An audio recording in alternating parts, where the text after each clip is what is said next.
All right, so there was a topic that was discussed earlier this evening on my live stream, and I wanted to address it more in detail because we're all over the place topics of conversation, of course, but and of course it's 11:48 p.m. So this video is going to get uploaded at midnight. So this video will be yesterday, if you get my drift. So the issue of the race card. This is an issue that we were talking about. Now, it's one thing to talk about systemic racism in America and in the West and to fight against it. That's a duty I think every leftist like myself should follow and fight against. But there's a difference between that and using the race card. The race card gets under my skin like no tomorrow. And what do I mean by that? And what is the difference between the two? Well, continue watching and enjoy the program.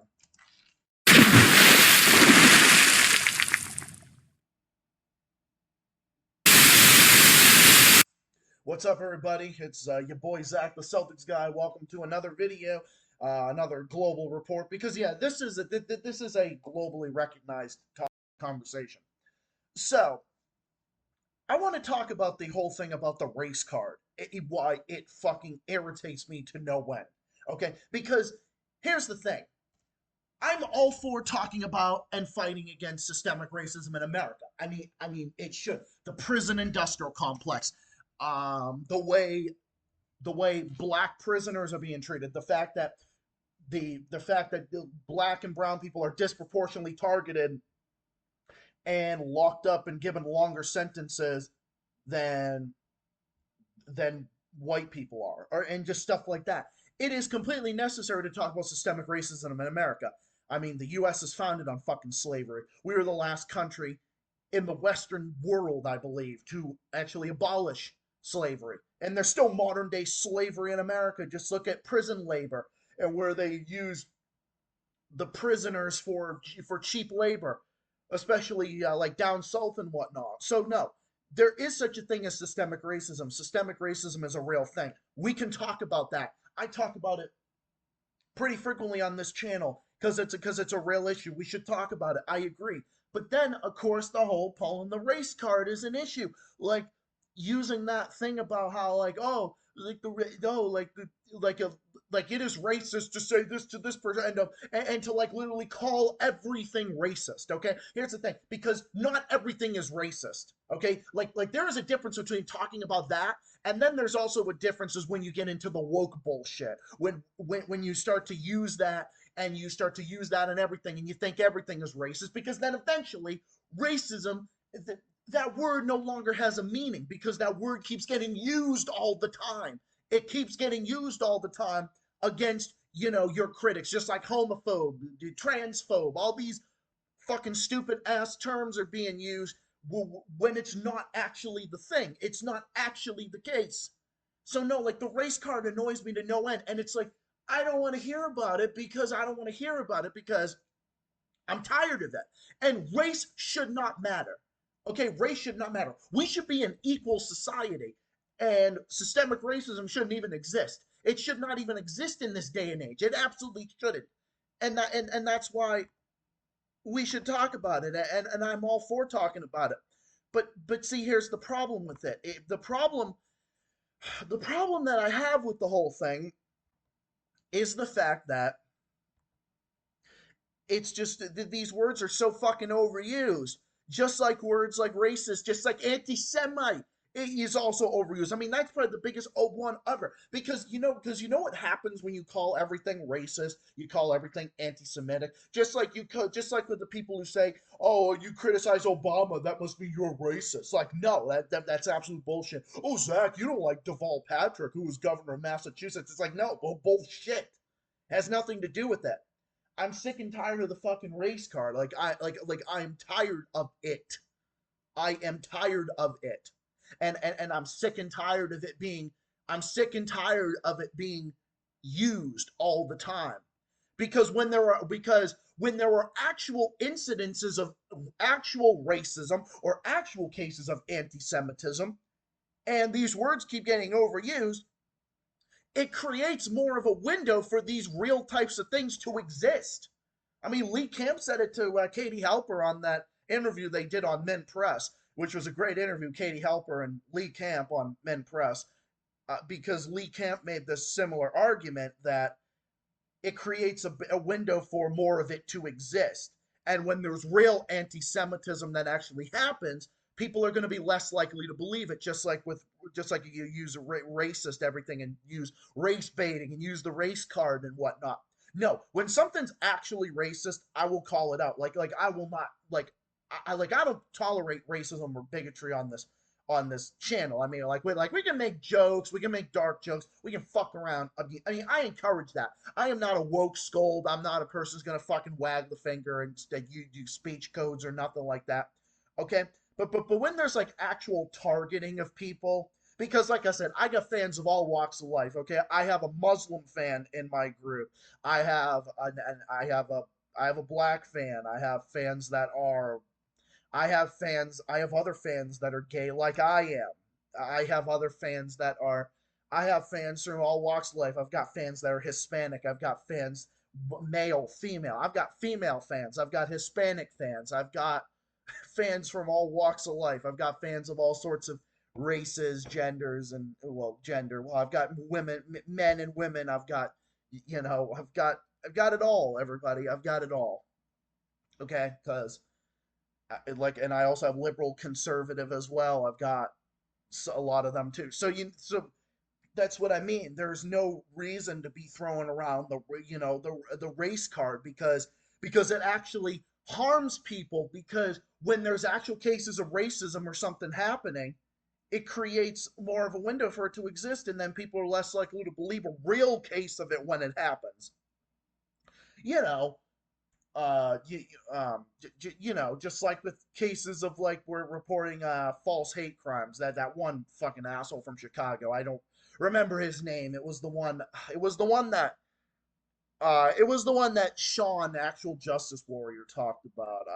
I don't fucking remember his name. Okay, I don't know why. I don't know. I don't know why I completely fucking blanked out. Jussie Smollett, that was his name. Yep, Jussie Smollett. Okay, okay, that guy's a fucking scumbag and he should be in prison. He got a slap on the wrist, but what do you know? It's Chicago, where they let the criminals run wild. But you see what I mean? It's actual stuff like that. Okay, it's actual stuff like that. That's another example of race baiting, because it shouldn't matter it shouldn't matter. Okay, like they use the term systemic rate, like they'll use that as an advantage. Okay, like we need to balance it out. We can't just let fucking criminals run wild. Okay, we can't let that happen because it's literal anarchy.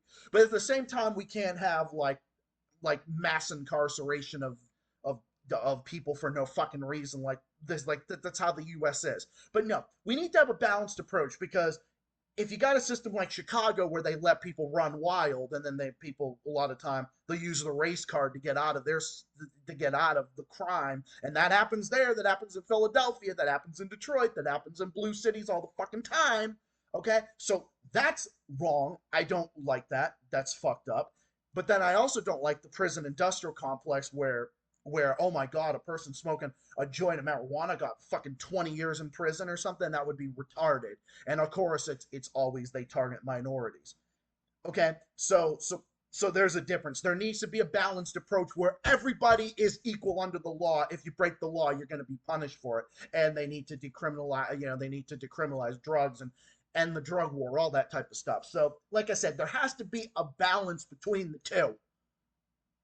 Okay, and not only that, when it comes to people that are running for president, running for governor, running for, okay, like whatever country you're from, governor, premier, whatever you want to call it, king, queen, whatever, sultan, if you're in Malaysia, sultan, or whatever, or in this Malaysia or Brunei or something like that. Or I don't even know if do I have fans from Malaysia and Brunei? I don't know, but it's literally just like that. So the whole notion that with that about the race, it shouldn't even matter, okay? Because I will not vote for someone based on race.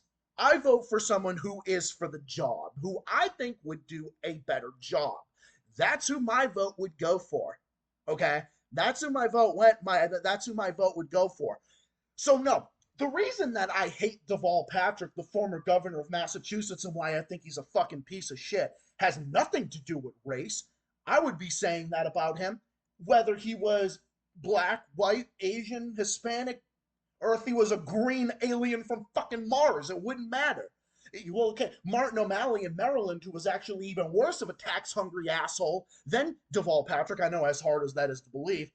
Martin O'Malley was white, so like that didn't matter. So the notion that Deval Patrick was, oh, you must hate him because he's black is fucking bullshit. No, it had nothing to do with race. I hated Deval Patrick because he was fucking up this state. He was fucking up this state, raising taxes 25 times, 30 times in a row, driving businesses out, causing our business climate in Massachusetts to go into disarray. Unemployment more than doubled under his watch.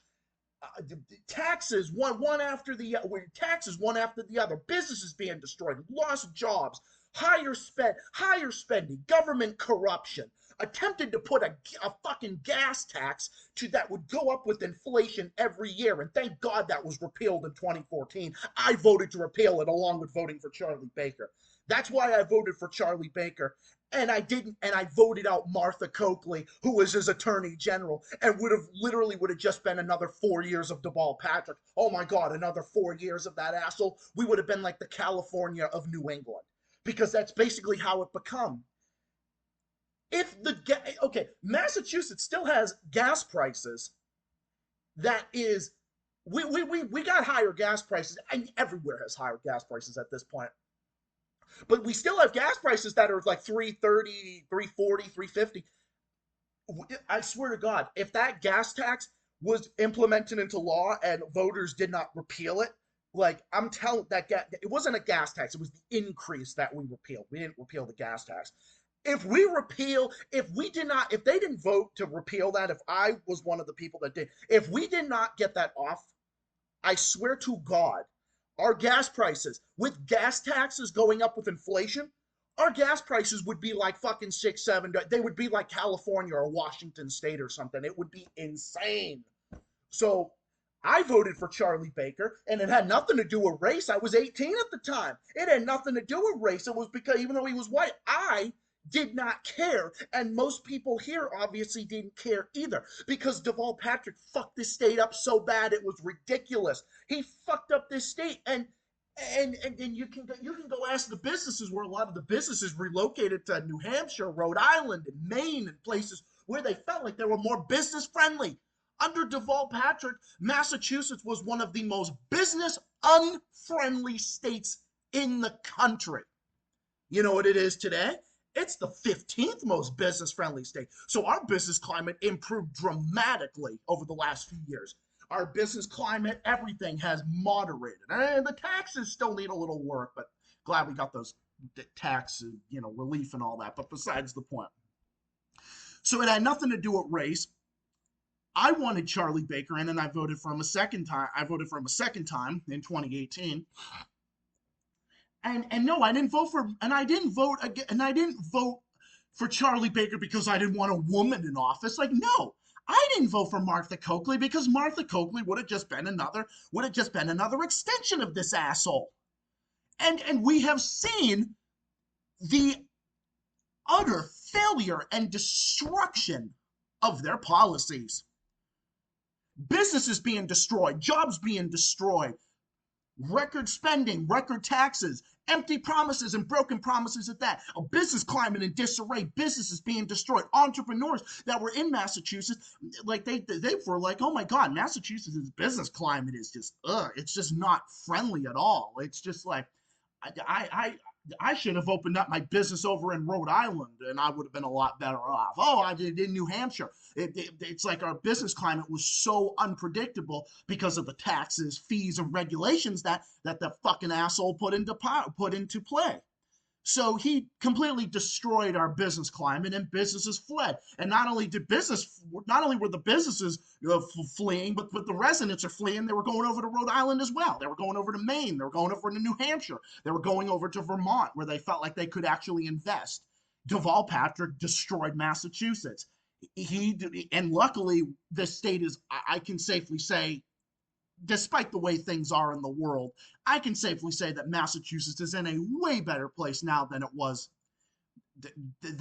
8 years ago. Because 8 years ago, in 2015, when Baker took office, we were losing jobs. We were losing jobs to other states, losing businesses to other states, record high tax increases, wasteful spending, government corruption, like I said, government corruption, and just everything. The worst fucking governor in the history of this fucking state. I fucking hate that man. That man is a fucking scumbag. I fucking hate him. And I will forever hold him in contempt, and I will take that with me to my fucking grave. And every single thing I said was all about policy. It had nothing to do with race. That is exactly why I'm sick and tired of the fucking race card every time. That it had that, oh, this has to do with race. This has to do with race. We all need to fucking shut up about race when it doesn't matter. When race doesn't matter. You want to see another example of where race doesn't matter? Here's an example where race doesn't matter. 43 consecutive tax hikes on Maryland, crushing their economy and destroying their business. A very similar situation to how it was in Massachusetts with Deval Patrick, except I think O'Malley was worse. And then this question got brought up. Lieutenant Governor, if elected, you would become the first African-American governor in the state's history. Does race matter in this race? And just look at the way he answers, him versus Larry Hogan, which is why Larry Hogan I have mad respect for. And I rarely, if ever, say that about any elected official. I understand the significance of race and certainly the historical significance of being elected Maryland's governor. I'll be only the first African-American elected governor in the history of this state. Yeah, that might be great, but yeah, that might be good and all. But here's the thing. People didn't care. They did not care who was going to be in there next. They just wanted someone who was going to turn the state around. Just like us here in Massachusetts. Like when I was 18, my first vote was for Charlie Baker because I was fed up with the way the state was going. Everywhere I went, I heard people talking about the taxes, the rent increases, the broken promises, the wasteful spending, the gas tax, the sugar tax, the tax on this, the tax on that. And how people were saying they were going to invest in different places because they felt like they just couldn't do it here anymore. They just couldn't take it anymore. And no, race didn't matter. They just wanted someone who was going to turn Massachusetts around, and thankfully, that's what we got, for the most part anyways. And only the third in the history of this nation. Shit, wait a minute. Probe into criminal. Sorry, my mouse is fucking stupid. Barry, so we can eliminate differences in outcomes along racial lines. So I think race is important to the extent. No, it's not. That the quality of life goals that we achieve ought to be experienced uniformly by all Marylanders, regardless of where your family lives. Exactly, but here's the thing: race has nothing to do with it. The question was, look, I don't think race has any part whatsoever in this race for governor. And the people. Thank you. And not only that, do you see the date of this? October 18th, 2014. This is exactly 10 years old today.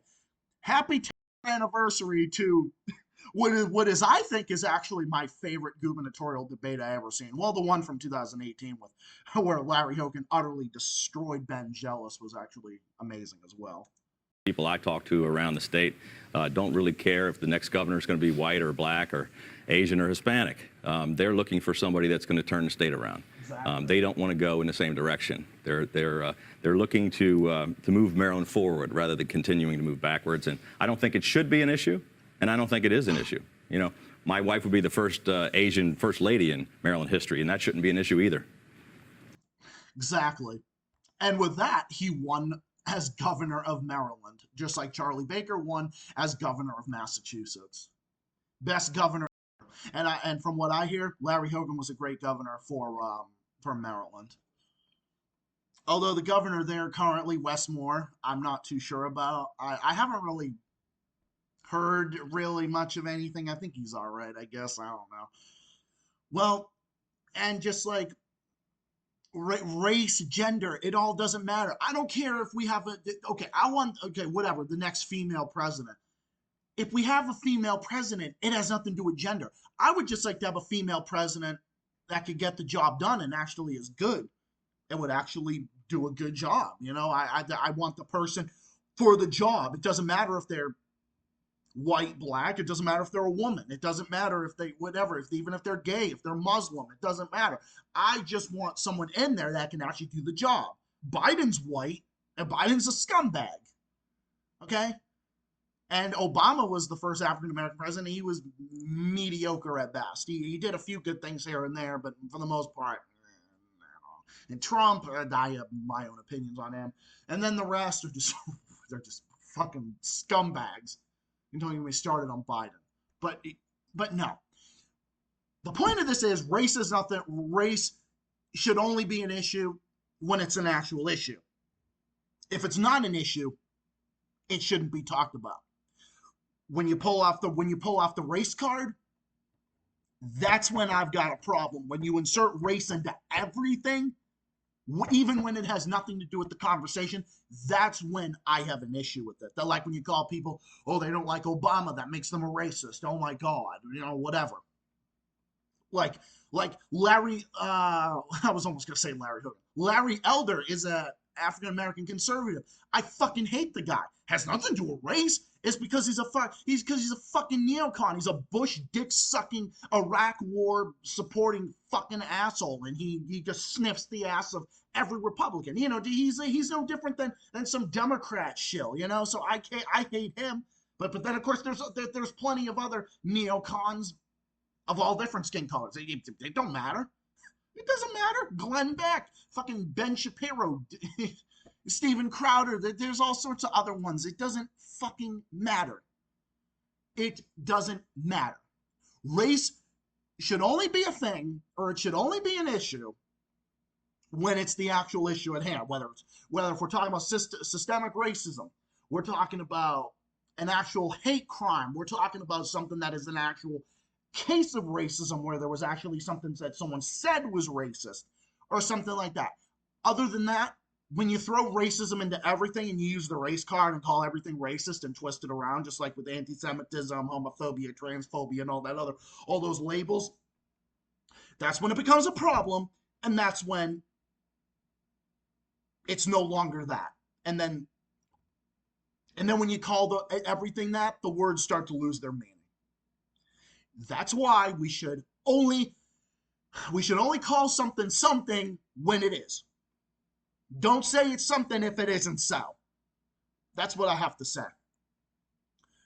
I want us all to be equal. I'm a socialist. I believe in socialism. I believe in seizing the means of production. I believe everybody should be like equal. I think we should have a classless Marxist society where there's no class, there's no top 1%. There's no this, there's no that. But we need to everything has to be balanced. It all has to be balanced. We need to have a good business climate. We need to have a climate that's business friendly. A climate we need to have a business friendly climate.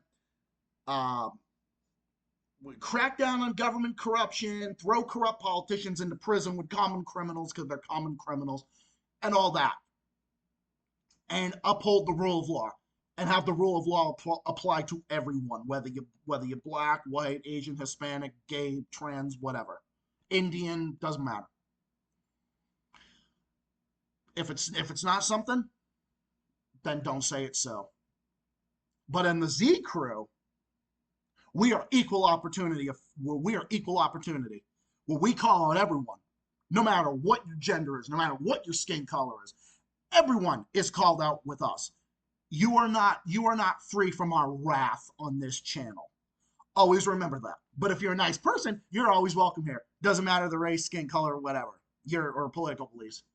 As long as you're a nice person, you're not a shitbag, you're not a pedo, you're not a troll, you're not just an asshole or whatever. Other than that, you're always welcome here. And the Z community believes in real equality for all, regardless of the circumstances.